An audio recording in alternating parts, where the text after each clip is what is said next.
हम बात करेंगे थ्री डायमेंशनल प्लेन की। थ्री डायमेंशनल प्लेन यानी इसमें तीन होंगी, एक्स एक्सिस होगी, वाई एक्सिस होगी और जेड एक्सिस होगी। तो मान लीजिए हमारे पास कोई भी थ्री डायमेंशनल प्लेन है, थ्री डायमेंशनल प्लेन, ये हमारे पास एक्स एक्सिस है, ये हमारे पास वाई एक्सिस है और ये हमारे पास जेड एक्सिस है। ठीक है, मान लीजिए इसमें कोई भी एक लाइन है, थ्री डायमेंशनल प्लेन में कोई भी एक डायरेक्टेड लाइन है, ये लाइन एल है।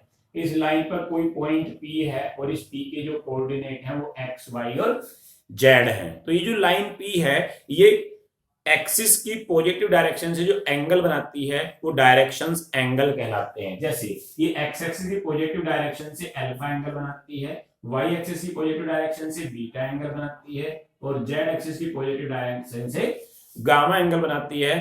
तो ये एंगल डायरेक्शंस एंगल कहलाते हैं, angle made by the line segment with the coordinate axis. तो लेट एंगल मेड, फिलहाल हम बात कर रहे हैं किसकी, डायरेक्शंस कोसाइंस की, जिसको आप पहले भी पढ़ चुके हैं। ठीक है, तो let angle made by a line segment in 3D by a line in 3D plane, है ना, in 3D plane with coordinate axis, with coordinate axis are alpha, beta and gamma. These are called directions angles. ये जो angles हैं हमारे पास ये directions angles कहलाते हैं। अगर इन डायरेक्शंस एंगल्स का हम कोसाइन ले लें, अगर इन डायरेक्शन एंगल्स का हम कोसाइंस ले लें तो वो डायरेक्शन कोसाइंस कहलाते हैं। यानी अगर अल्फा बीटा गामा एंगल हैं देन इनके कोसाइंस यानी कॉस अल्फा,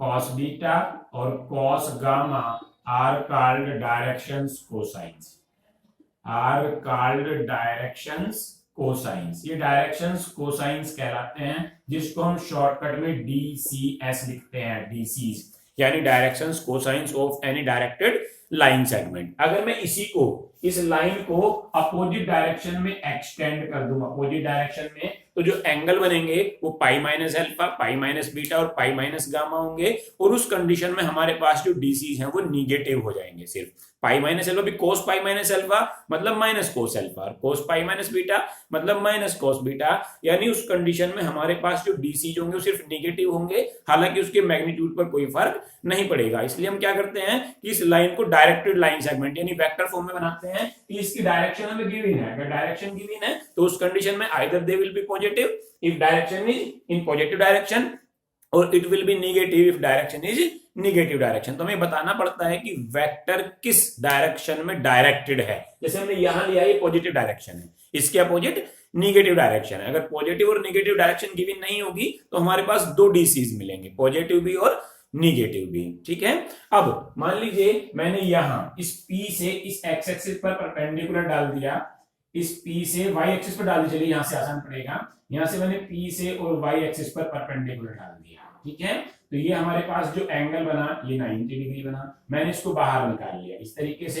देखिए ये मेरे पास ये और ये एंगल मेरे पास बीटा है। ठीक है, अब ये मैंने मान लिया कि यहां जो मेरे पास y की डायरेक्शन है, क्योंकि इसके कोऑर्डिनेट x, y और z है, इसका मतलब जहां ये परपेंडिकुलर डलेगा y एक्सिस पर वो डिस्टेंस y के इक्वल होगी, x एक्सिस पर वो डिस्टेंस x के इक्वल होगी और z एक्सिस पर z के। क्यों? इसके कोऑर्डिनेट हम x y z ले चुके हैं। इसका मतलब ये जो x है ये x एक्सिस की डिस्टेंस, y की और z की। तो अगर हमने y पर ही परपेंडिकुलर डाला तो ये जो y एक्सिस का इंटरसेप्ट है इस O से, ओरिजिन से और यहां तक, मान लीजिए मैंने इसको क्या कह दिया, a कह दिया।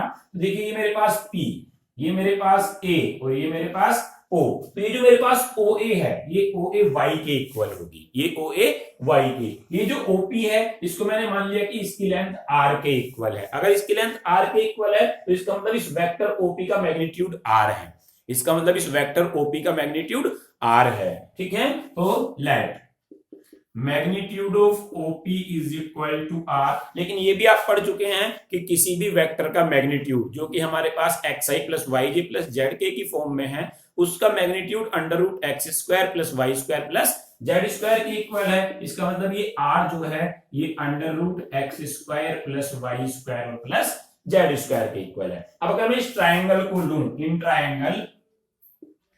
इन ट्रायंगल ओ ए पी, तो कॉस बीटा, देखिए यहां से cos beta is equal to क्या हुआ, cos beta is equal to y base और upon hypotenuse r, y upon r, cos beta is equal to Y upon r, ठीक है।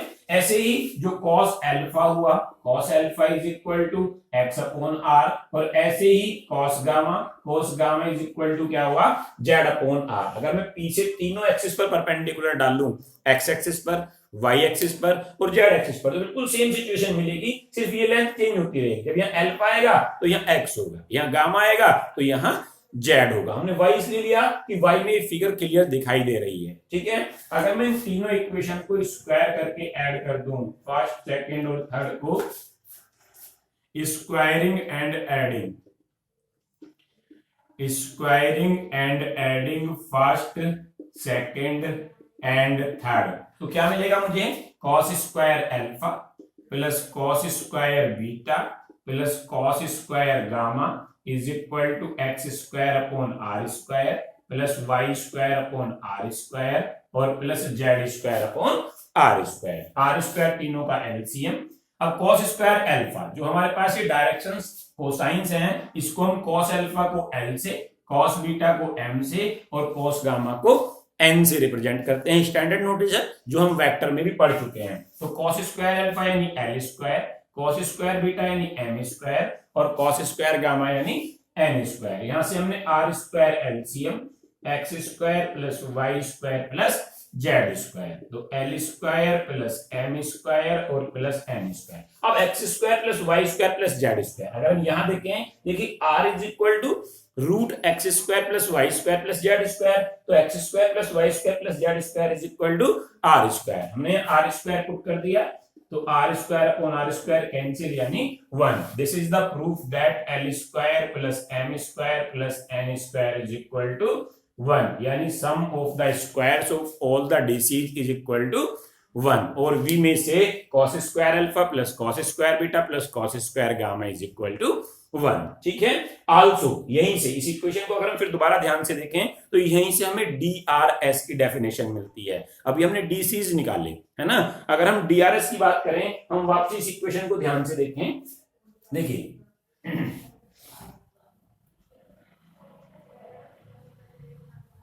यहां अगर हम इन इक्वेशन की बात करें तो यहां से हमें क्या मिला, फ्रॉम सेकंड, ये कॉस अल्फा का मतलब एल, तो L is equal to x upon R, m is equal to Y upon are और n is equal to Z upon R, यानी जो x है वो एल आर के इक्वल है।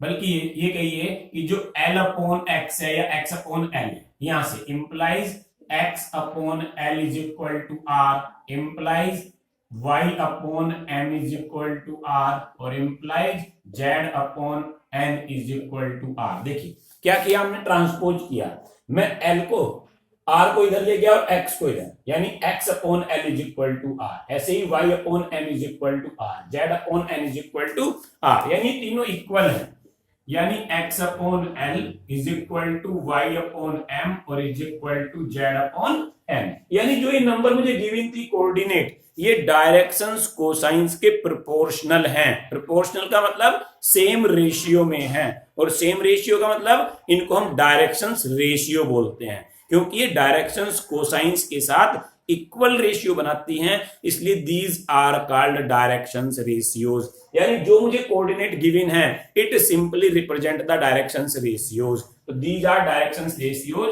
Because X Y Z are proportional, यानी equal ratio में है, proportional with L M and N, so X Y Z are called directions ratios,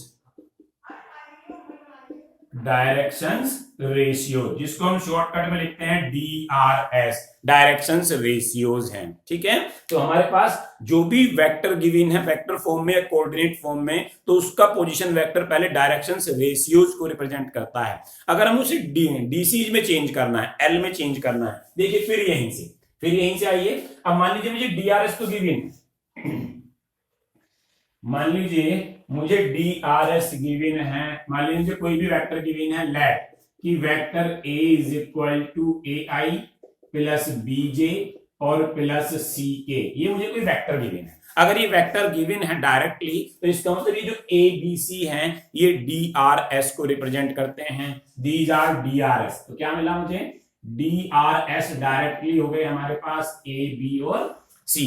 अगर मुझे डायरेक्शन कोसाइन निकालने हैं तो इस फॉर्मूले के अकॉर्डिंग अगेन जो हमारे पास एल है वो क्या होगा, L is equal to x upon are. और आर क्या है, आर क्या है, मैग्नीट्यूड इस वेक्टर का। तो पहले हमने आर निकाल लिया, आर इज इक्वल टू क्या होगा, under root A square plus B square plus C square. यहां से देखिए जो एल है, एल इज इक्वल टू क्या है, एक्स अपॉन आर, यानी जो पहला डायरेक्शन कोसाइंस है वो A upon under root A square plus B square और प्लस सी स्क्वायर।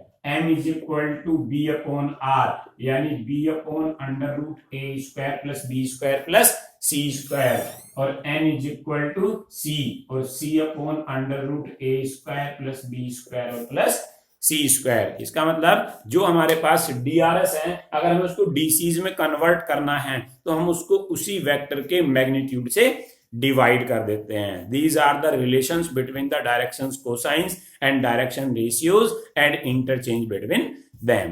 क्लियर है? अब देखिए डीसी जो of vector passing through 2 points, मान लीजिए मेरे पास कोई ऐसा वेक्टर है जो ओरिजिन से डायरेक्टेड नहीं है, प्लेन में है, एक्स वाई प्लेन में है और 2 पॉइंट से पास कर रहा है, पी से और क्यू से। ये मेरे पास ये कोई वेक्टर है, ये पी क्यू, ये मेरे पास पॉइंट है P और ये मेरे पास पॉइंट है Q। इस P के कोऑर्डिनेट गिवन है x1 y1 z1 और इस Q के कोऑर्डिनेट गिवन है x2 y2 और z2। मुझे इस P के डायरेक्शंस कोसाइंस फाइंड आउट करने हैं। डायरेक्शंस कोसाइंस में कब फाइंड आउट कर सकता हूं, अगर मुझे डीआरएस मिल जाए। भाई डीआरएस से मैं डीसीज निकाल सकता हूं। डीआरएस मुझे कैसे मिलेंगे, अगर मुझे इसका पोजीशन वेक्टर मिल जाए, और पोजीशन वेक्टर मैं वेक्टर में पढ़ के आया हूं। पोजीशन वेक्टर कैसे मिलेगा कि मैं इसको ओरिजिन से कनेक्ट कर दूं, ये कर दिया मैंने ओरिजिन से कनेक्ट, ठीक है। और पोजीशन वेक्टर पी क्यू क्या हुआ, position vector P Q is equal to O Q और माइनस ओपी। ये आप वेक्टर में पढ़ चुके हैं कि जो भी हमारे पास पोजीशन वेक्टर ट्रायंगल रहा से, भाई ट्रायंगल लाई तो है सीधा कि हमारे पास O Q plus P Q is equal to OP. इसका मतलब OP plus O Q is equal to, sorry O Q minus OP is equal to P Q. तो मुझे पी क्यू का पोजीशन वेक्टर पहले मैं निकालूंगा, वहां से मुझे डायरेक्ट डीआरएस मिलेंगे और उन डीआरएस को मैं किस में कन्वर्ट कर दूंगा, डीसीज में। क्योंकि हमने अभी पढ़ा कि जो भी पोजीशन वेक्टर है उसके कोफिशिएंट डायरेक्टली डीआरएस को रिप्रेजेंट करते हैं और डीआरएस को डीसीज में बदलने के लिए हम उसको उसी के मैग्नीट्यूड से डिवाइड कर देते हैं। तो पहले मैंने पोजीशन वेक्टर निकाला, OQ का पोजीशन वेक्टर, OQ का पोजीशन वेक्टर क्या हुआ, x2i प्लस y2j और प्लस z2k माइनस OP का position vector x1i plus y1j और प्लस z1k। जब माइनस किया तो PQ position vector i common, x2 minus x1 plus j common, y2 minus y1 और plus k common, तो z2 minus z1। यहां से जो मुझे मिले i का कोफिशिएंट, j का कोफिशिएंट और k का कोफिशिएंट, दैट आर डीआरएस, यानी डायरेक्टली मुझे a b c मिले तो डीआरएस। अगर हमसे डीआरएस पूछे जाए तो directly a is equal to हो गया x2 minus x1, b is equal to y2 minus y1 और C is equal to Z2 minus Z1। अब ये स्टैंडर्ड नोटेशंस हैं। जहां भी हम ABC यूज करेंगे implies that are directions ratios, और जहां भी हम LMN यूज करेंगे implies that are directions cosines. ठीक है, तो हमने क्या किया, हमने इसके डीआरएस फाइंड आउट कर ली। अब इसको डीसी में कन्वर्ट करने के लिए पहले मैं इसका मैग्नीट्यूड निकालूंगा। तो magnitude of vector PQ is equal to under root x2 minus x1 का square plus y2 minus y1 का स्क्वायर और प्लस z2 माइनस z1 का स्क्वायर। ठीक है, अब हमने क्या किया, डीसीज निकालने के लिए L is equal to a upon magnitude of P Q, यानी a अपॉन जो भी ये पूरा है, लिख नहीं रहा हूं पूरा। ठीक है, a का मतलब ये, a का मतलब क्या हो गया, x2 माइनस x1। ऐसे ही m is equal to y2 minus y1 upon magnitude of PQ, और ऐसे ही N is equal to Z2 minus Z1 और अपॉन मैग्नीट्यूड ऑफ PQ। तो फॉर्मूला वाइज तो इसको लर्न करना बहुत मुश्किल है, लेकिन सॉल्व करना बहुत आसान है। क्यों? यहाँ आपको न्यूमेरिकल प्रॉब्लम मिलेंगी, तो यहाँ आपको पूरा x2 माइनस x1 कुछ नहीं मिलेगा, सिंपल वेक्टर मिलेगा। यहाँ भी इतनी बड़ी डिटेल नहीं मिलेगी, सिंपल एक स्केलर क्वांटिटी मिलेगी, उसी से हम डिवाइड कर देंगे और हमें डीसीज मिल जाएंगे। बोलिए कोई प्रॉब्लम?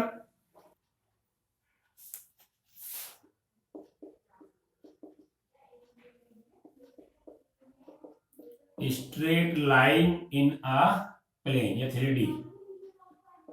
3D प्लेन, मतलब इन अ 3D प्लेन। अगर कोई भी हमारे पास स्ट्रेट लाइन 3D प्लेन में लाई करती है, मान लीजिए हमें कोई भी एक स्ट्रेट लाइन गिवन है, फर्स्ट डेरिवेशन की the equation of a straight line, the equation of straight line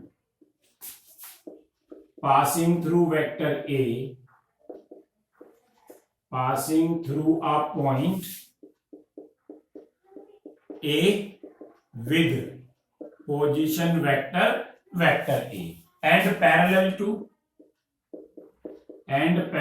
to vector B is vector R is equal to vector A plus lambda vector B। इसको हम prove करेंगे कि अगर हमारे पास straight line है कोई जो कि 3 डायमेंशनल प्लेन में है, दो कंडीशन गिवन है। एक तो स्ट्रेट लाइन मेरी एक ऐसे पॉइंट से पास करती है जिसका पोजीशन वेक्टर A है, और एक ऐसे वेक्टर के पैरेलल है जिसका पोजीशन वेक्टर B है। R हमारे पास आर्बिट्रेरी पोजीशन वेक्टर है जो उस लाइन पर कहीं लाई करता है और जिसके कोऑर्डिनेट x y z है। ठीक है, ये R हमेशा जहां भी आएगा, चाहे वो प्लेन में हो चाहे स्ट्रेट लाइन में हो, आर्बिट्रेरी वेक्टर का मतलब उस प्लेन पर या उस स्ट्रेट लाइन पर कहीं लाई करता है, जिसकी हम स्टैंडर्ड इक्वेशन फाइंड आउट कर रहे हैं। तो मान लीजिए मेरे पास ये कोई 3D प्लेन, ये कोई 3D प्लेन है, ठीक है। मेरे पास ये कोई स्ट्रेट लाइन, यहां मेरे पास कोई भी ये स्ट्रेट लाइन है, ये रही ये स्ट्रेट लाइन क्या है? ये इस वेक्टर A से पास करती है, पॉइंट A से, सॉरी, जिसका पोजीशन वेक्टर का मतलब ये OA, ये जो OA वेक्टर है, प्रूफ की हम बात कर रहे हैं, तो जो OA वेक्टर है ये वेक्टर A के, यानी इसका जो पोजीशन वेक्टर है वो A के इक्वल है। दूसरा, ये एक वेक्टर B के पैरेलल है, ये कोई वेक्टर B है, यार ये लाइन इसके पैरेलल है, ठीक है। अब मैं लाइन पर कोई एक आर्बिट्रेरी पॉइंट लूंगा इक्वेशन बनाने के लिए। मैंने लाइन पर यहां कोई पॉइंट P ले लिया, इसके कोऑर्डिनेट x y z है, इस A के कोऑर्डिनेट x1 y1 z1 है, और इस B के वेक्टर ai प्लस bj और प्लस ck है, ठीक है। जो B वेक्टर है वो ai plus bj plus ck इसका पोजीशन वेक्टर है। जो A है उसके कोऑर्डिनेट, क्योंकि पासिंग पॉइंट है तो इसके कोऑर्डिनेट x1 y1 z1 है, और P आर्बिट्रेरी जिसके कोऑर्डिनेट x y और z है। मैंने O से और P को भी मिला दिया, O से और P को, और इसको कह दिया कि ये वेक्टर R है। पोजीशन वेक्टर क्या है इसका? R। OA का पोजीशन वेक्टर क्या है? A। अब देखिए, अब इसका मतलब ये जो हमारे पास पूरी लाइन है AP, अब लाइन सेगमेंट AP ये वेक्टर B के पैरेलल है, ये आप पढ़ चुके हैं वेक्टर में कि अगर दो वेक्टर हमारे पास पैरेलल हैं तो B is equal to lambda A होता है। Vector B is equal to lambda A, यानी प्रोपोर्शनल होते हैं। दो वेक्टर एक कोलिनियर या पैरेलल है, अगर दो वेक्टर पैरेलल है या कोलिनियर हैं तो vector B is equal to lambda A। हम कह रहे हैं कि जो AP है हमारे पास, AP वो क्या है? B के पैरेलल है, तो क्या हुआ इसका मतलब कि AP is equal to lambda B। भाई ये AP पैरेलल है B के, इसका मतलब AP is equal to lambda B। Now given AP is parallel to vector B implies vector AP है ना, तो vector AP is equal to lambda vector B। अब AP का अगर मुझे पोजीशन वेक्टर फाइंड आउट करना है तो वही OP minus OA position vector के फॉर्मूले से, तो OP वेक्टर और माइनस OA वेक्टर और is equal to lambda B vector. OP vector क्या है? R। OA वेक्टर क्या है? A और इज इक्वल टू लैम्डा और B वेक्टर। इसका मतलब वेक्टर R ए को मैंने ट्रांसपोज कर दिया is equal to A vector plus lambda B vector. This is the first and important equation of a straight line in 3D plane which is passing through a point A with position vector A and is parallel to vector B. Clear हुआ? Cartesian form में अगर मुझे convert करना है तो I will change all the vectors into its position vector form. Position vector का मतलब coordinate के साथ आई जे के. इसके कोऑर्डिनेट है एक्स वाई जेड, इसका position vector x I plus Y J plus Z के. ऐसे ही ए वेक्टर जिसको हम कह रहे हैं वो ए वेक्टर क्या है, x one I plus Y one जे और प्लस जेड वन के. और बी वेक्टर जिसको हम कह रहे हैं that is A I plus B J और प्लस सी के. मैंने सारी वैल्यू उठा के यहां पुट कर दी R is equal to A plus lambda B में. क्यों? कार्टेशियन फॉर्म के लिए. अभी मेरे पास वेक्टर फॉर्म थी, ठीक है, इसको हमने रफ कर दिया. अब देखिए Cartesian form. Cartesian form, Cartesian का मतलब कोऑर्डिनेट फॉर्म है ना. तो मैंने क्या किया, देखिए मेरे पास स्ट्रेट लाइन की इक्वेशन थी r is equal to A vector plus lambda B vector. r vector क्या हो गया, X I plus Y J और plus Z K. A vector क्या हो गया, X one I plus Y one J plus Z one K और plus lambda. B vector क्या हो गया, ए आई प्लस बी जे और प्लस सी के. सिंप्लीफाई किया, इधर तो कुछ नहीं, सिंपल है, एक्स आई वाई जे जेड के. इधर जब दोनों प्लस होंगे तो देखिए आई कॉमन लिया तो यहां से क्या मिला, एक्स वन और प्लस यहां से क्या मिला, ए लैम्डा. ऐसे ही यहां जे कॉमन तो वाई वन और प्लस बी लैम्डा और प्लस के कॉमन तो क्या मिला, Z1 और प्लस सी लैम्डा. अब ये दोनों वेक्टर इक्वल हैं और दो वेक्टर सिर्फ तभी इक्वल हो सकते हैं जब आई जे के कोफिशिएंट इक्वल हो. हमने कंपेयरिंग कर दी, कंपेयरिंग की तो इधर से देखिए, इधर से क्या कोफिशिएंट है हमारे पास, आई का x और इधर से क्या है, x1 प्लस ए लैम्डा. यहां से हमने लैम्डा फाइंड आउट किया, implies lambda is equal to X minus X one upon A. ये x1 इधर गया माइनस में और a चला गया डिवाइड में. फिर हमने j का कोफिशिएंट यहां से y और यहां से y1 प्लस बी लैम्डा. हमने यहां भी लैम्डा निकाला, implies lambda is equal to y minus y1 upon b. फिर k का कोफिशिएंट इधर z और इधर क्या हो गया हमारे पास, Z1 और प्लस सी लैम्डा. मैंने यहां से भी लैम्डा फाइंड आउट किया, implies lambda is equal to Z minus Z1 और अपॉन सी. ये तीनों लैम्डा के इक्वल हैं, तीनों लैम्डा के इक्वल हैं, मतलब तीनों आपस में equal. Implies x minus x1 upon a is equal to y minus y1 upon b और is equal to Z minus Z1 or upon C. This is the Cartesian equation of a straight line where x1, y1, z1 are the coordinates of the passing points and a, b, c are the DRS of the position vector, parallel vector. ठीक है, तो ये हुई हमारे पास Cartesian form. ये same है, ये और ये दोनों बिल्कुल सेम है. ये इसकी वेक्टर फॉर्म है, ये इसकी कार्टेशियन फॉर्म है. अब ये तो हुआ डेरिवेशन. मान लीजिए मुझे चेंज करना डायरेक्टली, मान लीजिए मुझे डायरेक्टली चेंज करना है. तो देखिए जैसे मान लीजिए मुझे कोई लाइन की इक्वेशन गिवन है 3D प्लेन में, इंटरचेंज होता कैसे है, इंटरचेंज देखिए, इंटरचेंज कार्टेशियन टू वेक्टर और vector to Cartesian to vector. चलिए पहले ये देख लीजिए, दो बार में कर लेते हैं. मान लीजिए कोई इक्वेशन कार्टेशियन फॉर्म में गिवन है और मुझे वेक्टर फॉर्म में लानी है. मान लीजिए मुझे गिवन है x minus 5 upon 3, y plus 3 upon 5 और 3 माइनस जेड अपॉन 2. मैंने सब कुछ यही एक्सप्लेन कर दिया है. ठीक है, पहली बात तो एक चीज ध्यान रखिए, हमारी जो स्टैंडर्ड फॉर्म है वो x minus x1, y minus y1 और z माइनस z1 है. ठीक है, तो यहां उल्टा है, 3 माइनस जेड. पहले मैं इसको सीधा करूंगा, माइनस कॉमन, मैंने यहां सीधा कर दिया इसको, x माइनस 5/3, इसको लिख लिया y माइनस -3/5 और इसको लिख लिया z माइनस 3/-2। क्यों? x minus x1/a, y plus को भी माइनस बनाया, y माइनस y1/b और z माइनस z1/c। अभी स्टैंडर्ड फॉर्म में है, ठीक है। अब यहां से निकालिए x1 y1 z1 क्या है। x1 y1 z1 क्या हुए? -5 माइनस तो होता ही है इसमें, 5 -3 और 3। और abc क्या हुए? abc क्या हुए हमारे पास? 3 5 और -2। a वेक्टर क्या होता है हमारे पास? x1i प्लस y1j और प्लस z1k पासिंग वेक्टर।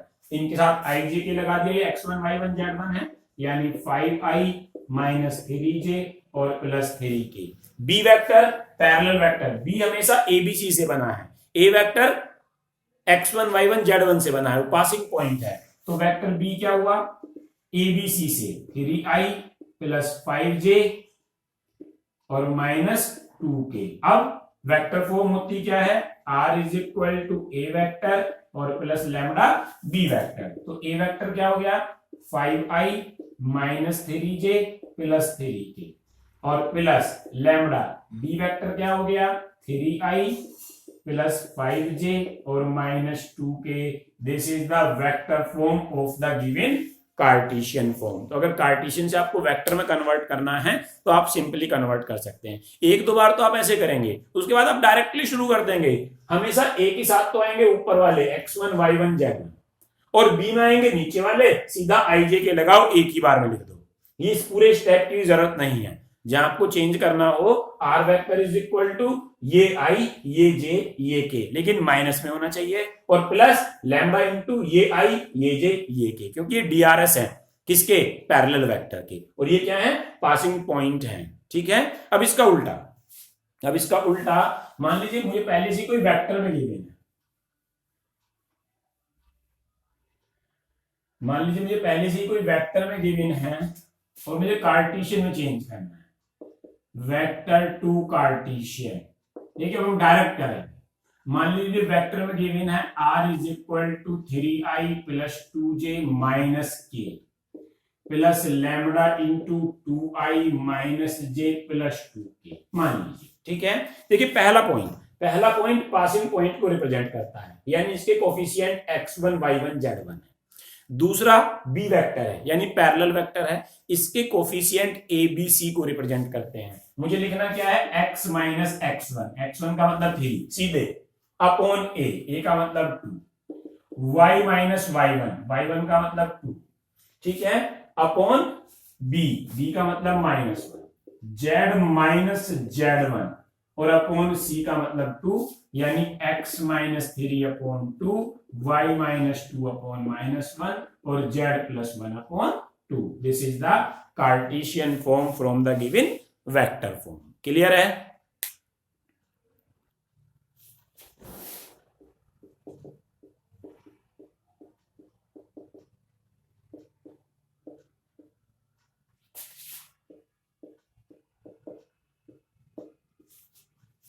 मान लीजिए ये कोई 3D प्लेन, ये मेरे पास कोई लाइन दो पॉइंट से पास कर रही है, एक है मेरे पास P और एक है मेरे पास Q, ठीक है। P के कोऑर्डिनेट वही x1 y1 z1 है, Q के कोऑर्डिनेट x2 y2 z2 है। P का पोजीशन वेक्टर A है, Q का पोजीशन वेक्टर B है, पोजीशन वेक्टर है ना। अब मैंने क्या किया? मैंने इस पर कोई एक आर्बिट्रेरी पॉइंट R ले लिया, इस R का पोजीशन वेक्टर R है और इस R के कोऑर्डिनेट x y और z है, इस R के कोऑर्डिनेट x y और z है। अब क्या होगा हमारे पास? देखिए ये P Q R तीनों पॉइंट कोलिनियर है, इसका मतलब ये जो मेरे पास पूरी PR है ये कोलिनियर है किसके? PQ के। कोलिनियर है किसके? PQ के। और कोलिनियरिटी की कंडीशन क्या है? कि लैम्डा बी के इक्वल होगा, वही जो सेम पैरेलल की कंडीशन थी। तो PR इज कोलिनियर टू किसके? PQ के, वेक्टर PQ, ठीक है। इसका मतलब PR is equal to lambda PQ, parallel और कोलिनियरिटी की सेम कंडीशन है कि vector B is equal to lambda vector A. P R vector क्या हुआ हमारे पास, ओपी सॉरी ओ आर और माइनस ओपी पोजीशन वेक्टर के फॉर्मूले से, और is equal to lambda P Q vector क्या हुआ, ओ क्यू और minus OP O R vector क्या है, वेक्टर आर है, माइनस ओपी क्या है, वेक्टर ए है, लैम्डा ओ क्यू क्या है, बी है, और ओपी क्या है, ए है। इसका मतलब vector R is equal to, इसको इधर ले आए, ए वेक्टर और plus lambda B vector minus A vector हुआ। ठीक है, this is the vector form to find the equation of a line passing through 2 points. R is equal to A vector plus lambda B vector minus A vector. अगर मैं इसी को Cartesian form में change करूं तो बिल्कुल same method से Cartesian form x minus x1, देखिए अपॉन ए आता। ए क्या है वास्तव में, ए क्या है, डीआरएस है। डीआरएस 2 पॉइंट का हम कैसे निकालते हैं, x2 माइनस x1 से। अगर मुझे इस लाइन, अभी तो मैंने बात की थी डीसी जो डीआरएस की, अगर मुझे इस PQ के डीआरएस निकालने हैं तो क्या होंगे, x2 minus x1, y2 minus y1 और z2 माइनस z1। सीधा लिख दीजिए ए क्या हो गया, x2 माइनस x1। ऐसे ही y माइनस y1, b क्या हो गया, y2 माइनस y1 और z minus z1 upon z2 minus z1। This is the Cartesian form of this equation passing through 2 given points। ये इसकी कार्टेशियन फॉर्म है। Clear हुआ, ये एंगल बिटवीन 2 लाइंस,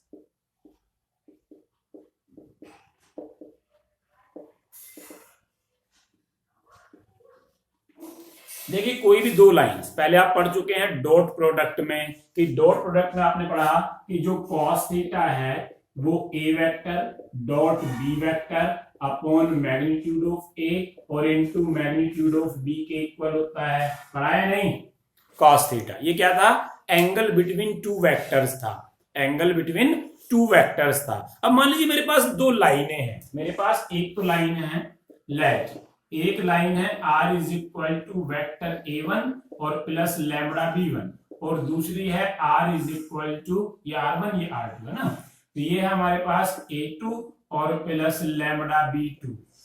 ये 2 लाइनें हैं, पहली वाली में a1 पासिंग पॉइंट है, b1 के पैरेलल है, दूसरी वाली में a2 पासिंग पॉइंट है और b2 के पैरेलल है। किन्हीं भी 2 लाइनों के बीच में वही एंगल होता है जो उनकी पैरेलल लाइनों के बीच में है। तो पैरेलल लाइन और एंगल लाइन दोनों सेम एंगल बनाती हैं। इसका मतलब इन दोनों लाइनों के बीच में वही एंगल होगा जो b1 और b2 के बीच में होगा। क्यों, पहली वाली तो b1 के पैरेलल है और दूसरी वाली b2 के पैरेलल है। And angle between 2 lines is always equal to the angle between their parallel lines. Parallel lines के बीच में भी सेम एंगल है, तो angle between r1 and r2 is same as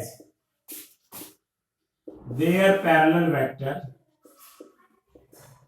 b1 and b2, और b1 and b2 के बीच का angle cos theta के फॉर्मूले से। भाई 2 वेक्टर ही तो हैं, अगर दोनों वेक्टर के बीच में एंगल थीटा है then cos theta is equal to b1 dot b2 upon magnitude of b1 और into magnitude of b2। This is the formula to find out the angle between the 2 lines. इसका मतलब angle में passing point का कोई rule नहीं है, angle में किसका रूल है, b1 और b2 का। पहले आप अलग से सॉल्व करेंगे, पहले b1 डॉट b2 अलग से निकाल लेंगे, ठीक है, और फिर magnitude of b1 magnitude of b2। एक चीज और ध्यान रखनी है, जब 2 लाइनें हमारे पास इंटरसेक्ट करती हैं, 2 लाइनें, ठीक है, तो एक एंगल तो बनता है थीटा और दूसरा बनता है पाई माइनस थीटा। अगर ये थीटा हमारे पास एक्यूट है तो ये पाई माइनस थीटा ऑब्ट्यूस होगा। अगर ये थीटा हमारे पास एक्यूट है तो पाई माइनस थीटा क्या होगा, ऑब्ट्यूस। 2 एंगल मिलते हैं, इसका मतलब अगर यह पाई माइनस थीटा वाला एंगल होगा तो cos pi minus theta negative आ जाएगा। अगर हमें सिर्फ एक्यूट एंगल निकालना है थीटा, तो हमारा छोटा वाला एंगल कितना है, तो हम इसका मॉडुलस ले लें। अगर हम मॉडुलस ले लेंगे तो निगेटिव वैल्यू नहीं आएगी, मतलब वो पाई माइनस थीटा नहीं होगा, सिर्फ क्या होगा, थीटा होगा। तो अगर हम एक्यूट एंगल थीटा की बात करें, acute angle theta, then cos theta is equal to modulus of b1 dot b2। यानी अगर निगेटिव आ भी रही है b1 b2, इग्नोर इट, नीचे वाले तो कभी निगेटिव आएंगे ही नहीं, क्यों, मैग्नीट्यूड है, देन इग्नोर। इसका क्या फायदा है, we will find this acute angle theta, not this obtuse. जो हमारा माइनस आ रहा था वो किसकी वजह से आ रहा था, भाई हमने एंगल बिटवीन टू लाइंस का, एंगल बिटवीन टू लाइंस तो ये भी है और ये भी है, ये भी तो दोनों लाइनों के बीच का एंगल है और ये भी दोनों लाइनों के बीच का एंगल है। अगर हमें निगेटिव आता मतलब हमें ये एंगल मिल रहा था, अगर पॉजिटिव आता मतलब ये एंगल मिल रहा था। और मोस्टली हम जो बात करते हैं वो एक्यूट एंगल की बात करते हैं, तो हमने क्या किया, हमने उसको मैग्नीट्यूड लगा दिया, मतलब निगेटिव नहीं आएगा तो ऑलवेज जो थीटा की वैल्यू होगी वो एक्यूट एंगल को रिप्रेजेंट करेगी। ठीक है, अब अगर मैं इसी को निकालना चाहूं कार्टेशियन फॉर्म में, अगर मैं इसी को कार्टेशियन फॉर्म में निकालना चाहूं तो क्या होगा, देखिए ये तो थी वेक्टर फॉर्म, रफ करना ही पड़ेगा मुझे। कार्टेशियन फॉर्म देखिए,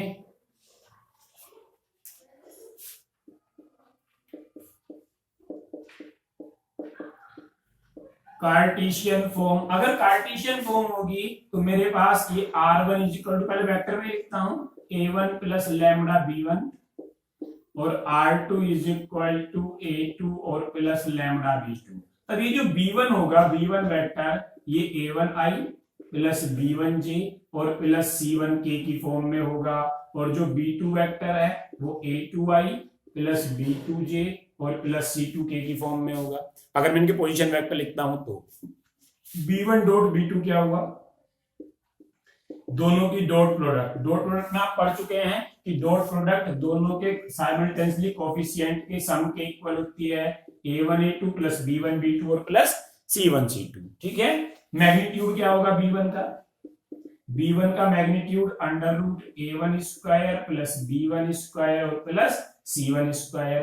b2 का मैग्नीट्यूड क्या होगा, under root a2 square plus b2 square और प्लस c2 स्क्वायर। हमने अभी पढ़ा cos theta is equal to क्या है, b1 dot b2 upon magnitude of b1 और into magnitude of b2। b1 dot b2 क्या हो गया, a1 a2 plus b1 b2 और plus c1 c2 upon magnitude of b1 यानी under root a1 square plus b1 square plus c1 square और b2 under root a2 square plus b2 square और plus c2 square. This is the formula in Cartesian form to find the angle between the two lines a1 a2 b1 b2 c1 c2 upon under root a1 square plus b1 square plus c1 square और a2 square plus b2 square plus c2 square. ये हमारे पास vector form में था, कौन सा, cos theta is equal to यही, ये तो वेक्टर फॉर्म है और ये कार्टेशियन फॉर्म है। क्लियर हुआ, हालांकि फिर मैंने b1 vector dot b2 vector upon magnitude of b1 और इनटू मैग्नीट्यूड ऑफ b2 के इक्वल होता है केस 1 इफ L1 इज मतलब R1 is perpendicular to R2। अगर दोनों लाइन एक दूसरे पर परपेंडिकुलर हैं तो क्या होगा, एंगल दोनों के बीच में कितना होगा, 90, implies theta is equal to 90 degree. यहां पुट कर दिया तो cos 90 is equal to b1 vector dot b2 vector upon magnitude of b1 और into magnitude of b2। cos 90 क्या होता है, 0, तो 0 is equal to b1 vector dot b2 vector upon magnitude of b1 और into magnitude of b2, इधर multiply 0 यानी b1 vector dot b2 vector is equal to 0। This is the condition for perpendicularity. अगर मैं इसी को Cartesian form में लिखूं, Cartesian form में, तो यहां तक तो सेम, 0 इज इक्वल टू, यहां क्या था, a1 a2 plus b1 b2 और plus c1 c2 upon magnitude लिखता हूं सीधा, मैग्नीट्यूड ऑफ r1 और मैग्नीट्यूड ऑफ r2, ये इधर आके 0 इंप्लाइज अगर a1 a2 plus b1 b2 और प्लस c1 c2 0 है, then both lines are perpendicular, perpendicular. Parallel की क्या कंडीशन है? पैरेलल की देखिए, अगर दोनों लाइनें पैरेलल है, if two lines are parallel, if two lines are parallel, पहले भी हम बात कर चुके हैं, अगर दो लाइनें पैरेलल हैं तो उनके पैरेलल वेक्टर भी पैरेलल होंगे, और अगर पैरेलल वेक्टर पैरेलल होंगे तो b2 vector is equal to lambda b1 vector, पहली कंडीशन वेक्टर फॉर्म में। अगर b2 vector lambda b1 vector के इक्वल है then both the lines are parallel. अगर वो कार्टेशियन फॉर्म में गिवन है, सेकंड केस कार्टेशियन फॉर्म, तो इनकी वैल्यू पुट कर दीजिए। b2 क्या हुआ, a2i plus b2j plus c2k, lambda b1 vector क्या हुआ, a1i प्लस b1j और प्लस c1k। कंपेयरिंग, तो a2 is equal to a1 lambda और implies a1 upon a2 is equal to 1 upon lambda first. ऐसे ही b2 is equal to b1 lambda और implies b2 upon b1 b1 upon b2 is equal to 1 upon lambda. ऐसे ही c2 is equal to c1 lambda और implied c1 upon c2 is equal to 1 upon lambda. तीनों 1 upon lambda के equal है और lambda scalar है, मतलब तीनों आपस में इक्वल होंगे। Implied a1 upon a2 is equal to b1 upon b2 और is equal to c1 upon c2। यानी अगर किन्हीं भी दो लाइनों के पैरेलल वेक्टर के कोफिशिएंट प्रोपोर्शनल हैं तो दोनों लाइनें पैरेलल होती हैं। This is the condition for the two lines to be perpendicular and parallel. ठीक है, दो लाइनें अगर एक ही प्लेन में हैं या तो पैरेलल होंगी, ये L1 ये L2, और या वो इंटरसेक्टिंग होंगी। इंटरसेक्टिंग भले ही किसी भी एंगल पर, कोई फर्क नहीं पड़ता है, लेकिन ऐसी दो लाइनें जो ना तो पैरेलल होती हैं और ना ही इंटरसेक्टिंग, वो स्कीव लाइंस कहलाती हैं। स्कीव लाइंस क्या है? स्कीव लाइंस, स्कीव लाइंस क्या है? टू लाइंस नाइदर पैरेलल नोर इंटरसेक्टिंग, ना तो वो पैरेलल है और ना तो वो इंटरसेक्टिंग है, ऐसी लाइंस स्कीव लाइंस कहलाती हैं। लेकिन ऐसा एक प्लेन में पॉसिबल नहीं है। अगर वो एक ही प्लेन में लाई करती हैं तो या तो इंटरसेक्टिंग होंगी या तो पैरेलल होंगी। इसका मतलब ये स्कीव लाइंस हैं, ये डिफरेंट प्लेन में लाई करती हैं, 3D प्लेन में। कैसे? जैसे मान लीजिए रूम है, मैं कहता हूं एक तो इस दीवार पर है लाइन और एक उस वाली दीवार पर है, तो क्या होगा? ना तो ये पैरेलल होंगी ना ये कभी इंटरसेक्ट करेंगी। रीजन क्या है? क्योंकि सेम प्लेन पर लाई नहीं करती हैं, तो ऐसी लाइन स्कीव लाइंस कहलाती हैं, जो ना तो पैरेलल होती हैं ना तो इंटरसेक्ट करती हैं, मतलब सेम प्लेन में लाई नहीं करती हैं और स्कीव लाइंस कहलाती हैं। अगर लाइन हमारे पास पैरेलल या परपेंडिकुलर है तब तो उनके बीच की शॉर्टेस्ट डिस्टेंस निकालना सिंपल है। लेकिन अगर लाइनें अलग अलग प्लेन में हैं, स्कीव लाइंस हैं, तब उनके बीच की शॉर्टेस्ट डिस्टेंस हम कैसे फाइंड आउट करेंगे? This is the formula. उसकी हम बात करेंगे, shortest distance between two skew lines. Shortest distance यानी उनके बीच की मिनिमम डिस्टेंस क्या होगी, कहां होगी? Shortest distance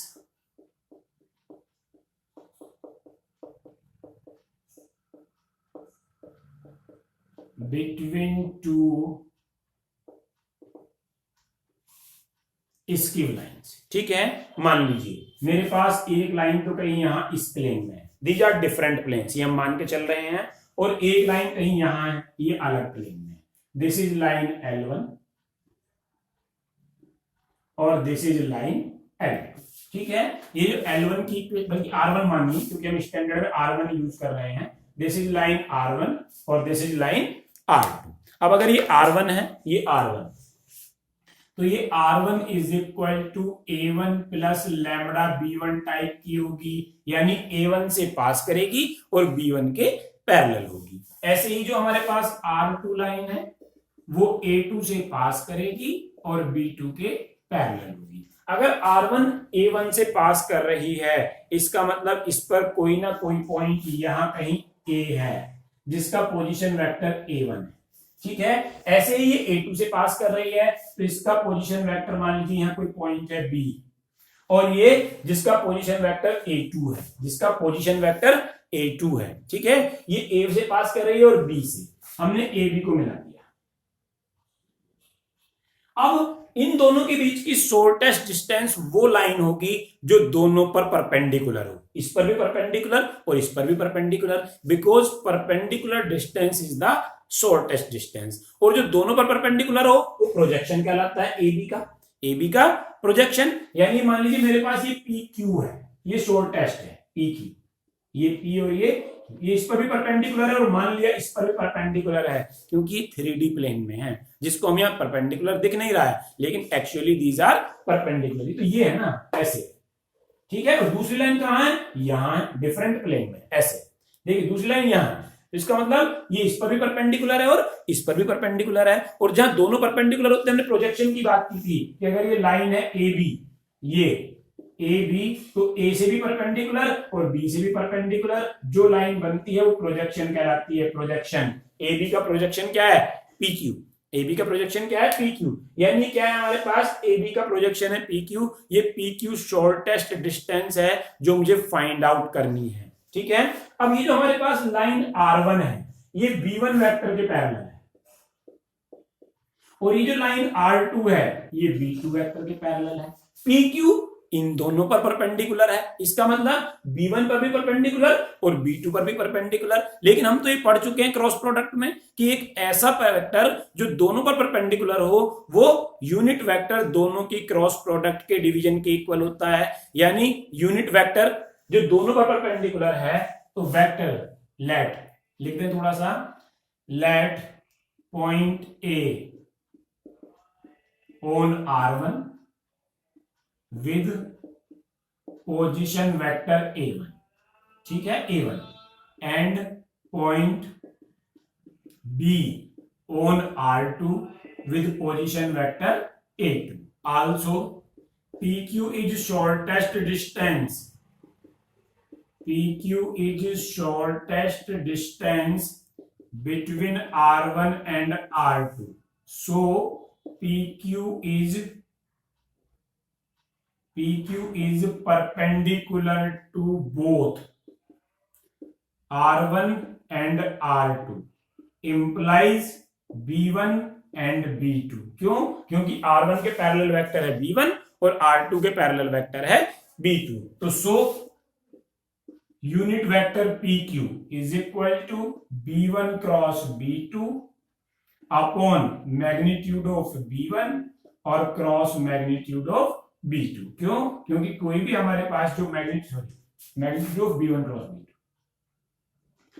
magnitude of B1 cross B2, जो भी हमारे पास यूनिट वेक्टर निकालना है, देखिए B1 क्रॉस B2 दोनों पर परपेंडिकुलर होता है, और अगर हमें उसे यूनिट वेक्टर में कन्वर्ट करना है तो उसी के मैग्नीट्यूड से डिवाइड कर दिया। यानी PQ के अलोंग, बल्कि PQ जो PQ के अलोंग है वास्तव में, सो unit vector along PQ, unit vector along PQ के अलोंग जो यूनिट वेक्टर है जो दोनों पर परपेंडिकुलर है वो B1 cross B2 upon magnitude of B1 cross B2 के इक्वल है। अब हम कह रहे हैं कि जो PQ है वो प्रोजेक्शन है किसका, AB का। PQ is the projection of AB on PQ।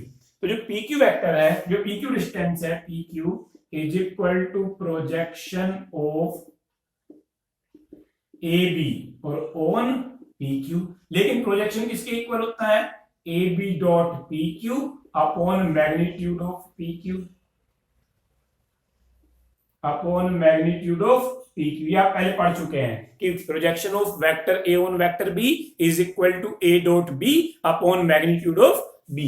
अब ये PQ upon magnitude of PQ क्या बन गया, पोजीशन वेक्टर AB क्या हो गया हमारे पास, A2 माइनस A1। क्यों, B का पोजीशन वेक्टर A2 है और A का पोजीशन वेक्टर A1 है, तो AB क्या हो गया, A2 minus A1 dot PQ upon PQ, this vector unit vector is equal to B1 cross B2 और upon magnitude of B1 cross B2.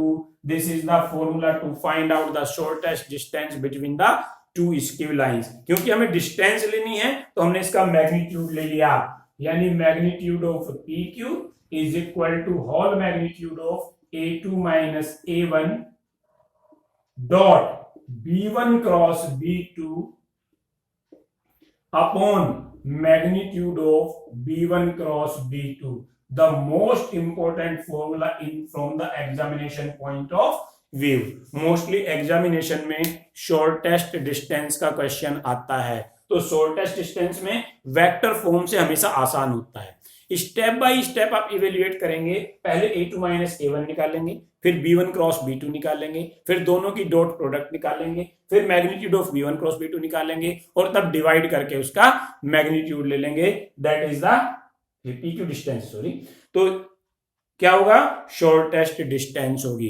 Cartesian form में बहुत मुश्किल पड़ता है, अगर आपको कार्टेशियन फॉर्म में चेंज करेंगे तो A2 minus A1 dot B1 cross B2। देखिए अगर इसी की कार्टेशियन फॉर्म हम फाइंड आउट करें, कार्टेशियन फॉर्म क्या हुई, हमने भी फॉर्मूला पढ़ा SD, shortest distance is equal to A2 minus A1 dot B1 cross B2 upon magnitude of B1 cross B2 का होल मैग्नीट्यूड, क्योंकि डिस्टेंस है। अगर आप यहां वैल्यू पुट कर दें इसकी A2 की, A1 की और उसकी B1 और B2 की और डॉट प्रोडक्ट की और क्रॉस प्रोडक्ट की, तो जो आपको शॉर्टेस्ट डिस्टेंस मिलेगी is equal to A2 minus A1 मतलब X2 minus X1, Y2 minus Y1 और Z2 माइनस Z1। उसकी क्रॉस प्रोडक्ट किसके साथ, B1 क्रॉस B2 के साथ, B1 क्रॉस B2 के वेक्टर यानी A1 B1 C1, A2 B2 C2। इसको आप अपने आप वेरीफाई कर सकते हैं। आप पहले A2 माइनस A1 वेक्टर निकालिए, फिर B1 क्रॉस B2 निकालिए, दोनों की डॉट प्रोडक्ट इसके इक्वल होगी, दोनों की डॉट प्रोडक्ट इसके, वेक्टर नहीं है, देख लीजिए स्केलर प्रोडक्ट है, इसमें कहीं IJ नहीं है, डॉट प्रोडक्ट मतलब स्केलर प्रोडक्ट मिलेगी upon magnitude of B1 cross B2। तो क्या मिलेगा, B1 क्रॉस B2 क्या होगी हमारे पास, यहां से A1 B2 minus A2 B1 का square under root A1 B2 minus A2 B1 का square plus B1 C2 minus C1 B2 का square plus A1 C2 minus C1 A2 का square. This is the magnitude of B1 cross B2 and this is the formula to find out shortest distance in Cartesian form। यहां से बड़ा tough पड़ता है, अगर हमें यहां से भी फाइंड आउट करना है तो अलग अलग स्टेप वाइज ही करना पड़ेगा, उसके बिना नहीं हो पाता है। ठीक है, shortest distance between two parallel lines, अगर ये दोनों लाइन पैरेलल हो गई, ये R1 और ये R2, तो B1 और B2 अलग अलग नहीं होंगे, क्योंकि B1 और B2 पैरेलल वेक्टर है, इसका मतलब दोनों सेम। ये थर्ड वेक्टर B के पैरेलल हो जाएंगे, दोनों ही B के पैरेलल होंगे, B के से, यानी जो पहले वेक्टर की इक्वेशन होगी वो R1 is equal to A1 plus lambda B, और जो दूसरी वो R2 is equal to A2 plus lambda B. B1 और B2 डिफरेंट नहीं है, B सेम है, तो शॉर्टेस्ट डिस्टेंस के फॉर्मूले में हमने B1 और B2 की जगह B रख दिया, तो क्या मिला, B dot A2 minus A1, A2 minus A1 और B के साथ इसकी क्या है, dot product cross, sorry A2 minus A1 cross B। वहां क्या था, A2 minus A1 dot B1 cross B2 थी, लेकिन यहाँ क्या है, हमारे पास एक ही वेक्टर है, B1 और B2 सेम है, तो क्रॉस B और अपॉन मैग्नीट्यूड ऑफ B। जो सारा हमारे पास B1 क्रॉस B2 था वो किस में कन्वर्ट हो गया, B में। वहां दो वेक्टर थे, B1 और B2, लाइन दोनों पर परपेंडिकुलर होनी थी, यहां दोनों एक के ही पैरेलल हैं, तो B1 B2 रिप्लेस हो जाएंगे किससे, B से। तो जहां यहां B2 माइनस B1 आ रहा था, B1 माइनस B2, वहां सिर्फ B और यहां भी B। This is the shortest distance between two parallel lines, A2 minus A1 cross B upon magnitude of B। इसका भी वही मॉडुलस, क्योंकि डिस्टेंस है और डिस्टेंस में निगेटिव लेनी नहीं है, तो मॉडुलस यूज कर देंगे। This is the formula to find out the shortest distance between two parallel lines.